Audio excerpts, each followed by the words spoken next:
Boom, boom. That's a clip. Yo, what's good? This is how to film in Excel realistically. Just a little tutorial on how I film my clips, so let's get right to it.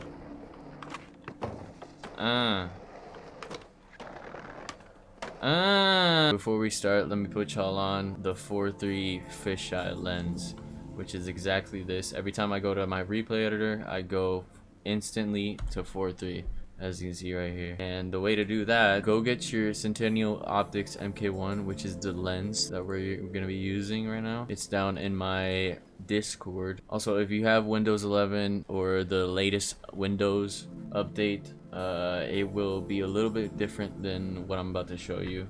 So right click in video control panel, and once you're in here, which is probably gonna set you up over here in 3D settings, it's probably gonna look like this. Go to change resolution, customize, and then create custom resolution. Once you're in here, you set your resolution to what monitor you have at the moment. So let's say you have a 1080p. All you gotta do is for 4:3 just 1440 and click over here 1080p, and then test, click OK or apply, whatever it says. And then once you have it, it's gonna set the default for your whole monitor, but you're not gonna keep that. All you gotta do, go back to whatever resolution you already had, and then click apply, leave out of that once you have your resolution. Now for this to work, you have to have it on windowed full screen or full screen. So I have it on windowed full screen, do whatever you like. And then once you go to replay editor, go click on backspace on your Excel graphics,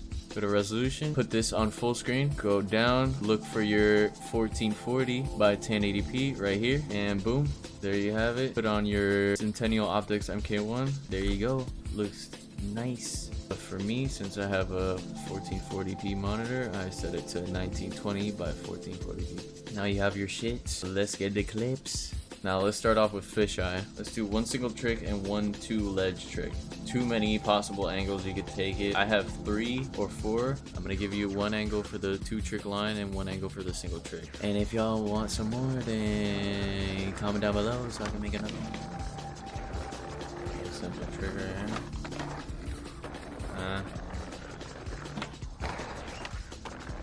It really doesn't matter what trick you do, it just matters how you film it. So first off, how do you gotta start off?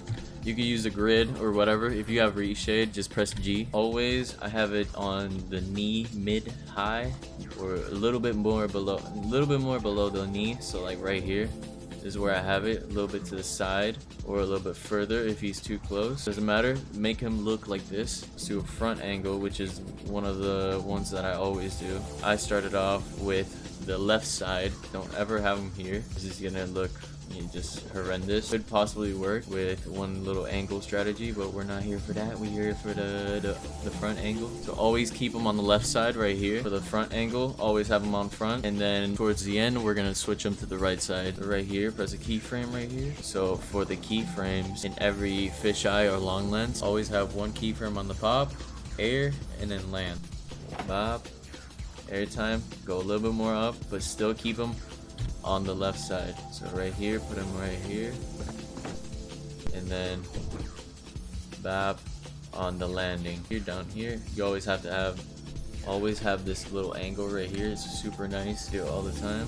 For the 4th keyframe, you always have to always put one right here when he's about to bump out, and then when he lands, 2 keyframes right here. So just look at the back,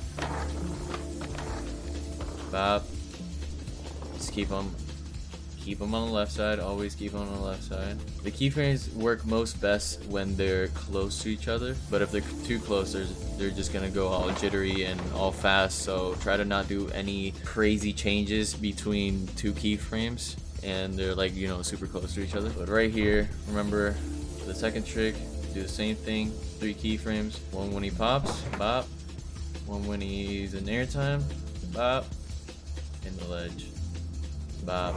Another keyframe at the end when he's about to pop again. And right here is where you change it. I don't like this angle, so I'm gonna switch up right here. He's a little bit to the front, so let me just put him a little bit to the center. Because now, since it's the last trick, your skater, your filmer, is gonna end right here. or right here, anything. So right here, to remember those 3 keyframes, just add in another one where he's about to pop. Keep him on the left side a little bit. Airtime. And then right here, you drop him on the right side.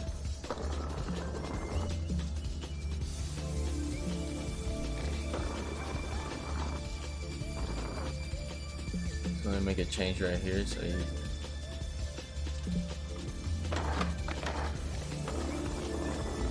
bop.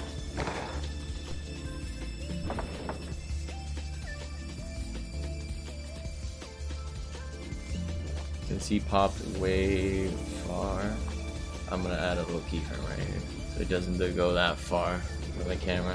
I don't like that. Just keep him rolling. Keep adding keyframes and just as soon as he's running away, just yeah. It's pretty simple. It's not that, you know, it's not that hard to figure out. A little jittery right here. I don't like that. And it's because I set the keyframe looking a little bit to the left right here. So this one right here, take it off, see how it plays out, and then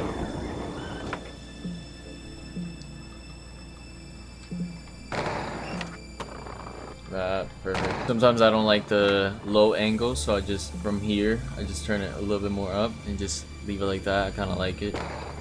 It's pretty fresh.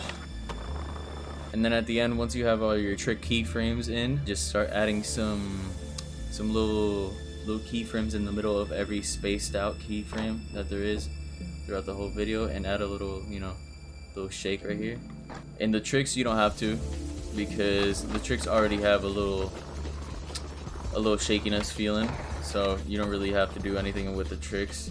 Only when you're riding off or anything like this right here, you can add a little slight keyframe, but not too much though, because then if you add it like too crazy looking like this, it's just gonna look, yeah, like that. It's just gonna look horrible. So now let's go on to a single trick.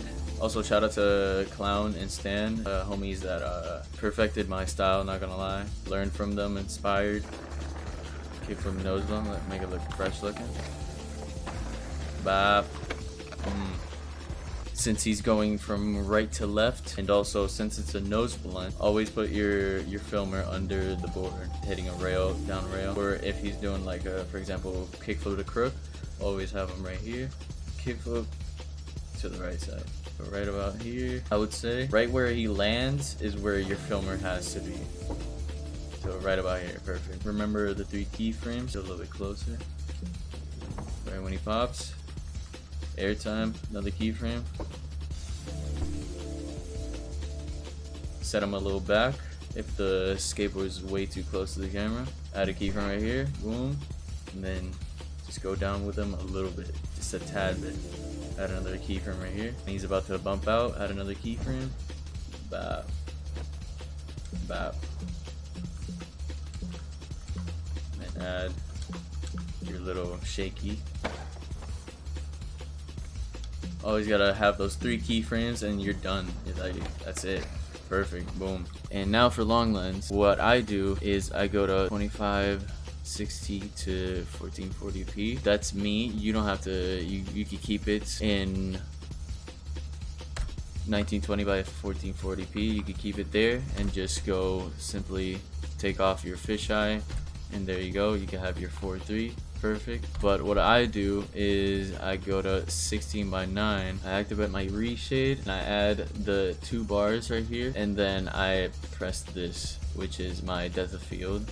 Makes my shit look crisp, but I'll make another video on that if y'all want. But keep in mind that's for very high-end PCs. Maybe a laptop or a high-end laptop would work. First, what I look on is the angle of where he's gonna land. I'm gonna just add a keyframe right here, add him a little bit more up so it looks like he's standing. And the most angles I do is I zoom in all the way, and then once he's getting closer I zoom out. So right here, right about here, he just gets in frame, so I zoom out and then I lock in on his face. It's pretty simple. Long lens is honestly as simple as fisheye on the single trick. So all you gotta do is just lock in on him right here. Bop. Keep adding keyframes wherever. Once he's getting closer, of course, start zooming out. Right here. And then when he's about to pop, when he's crouching down, that's where you go down right here when he's about to pop. Zoom in a little bit. Bop. 3 keyframes yet again. When he pops, zoom in a little bit, just a tad. Put him in the center.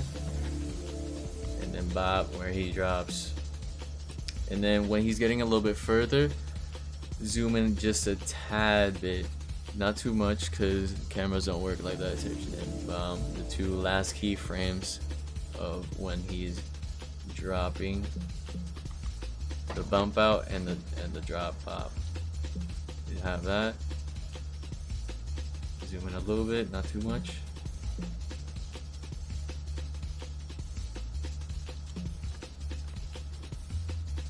And then just bop. So there you go. Right here, this is a problem because it's too spaced out. So all you gotta do is just adjust it. That's it. And if it does that still, bop, bop. So yeah, just like that. And then right here is where you start to add your little shaky. Okay, that's a little bit better right here. Not too jittery anymore.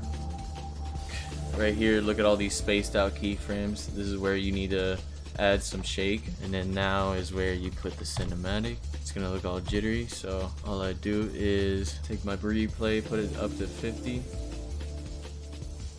to boost my frames.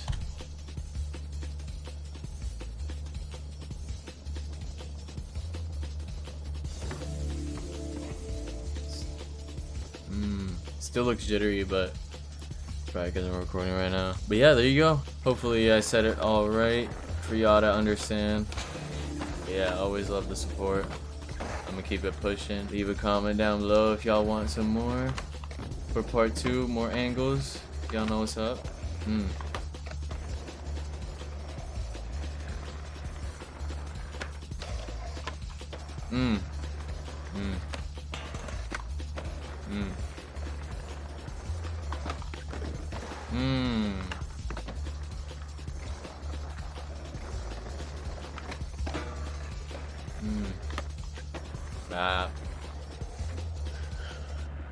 Alright, fuck y'all.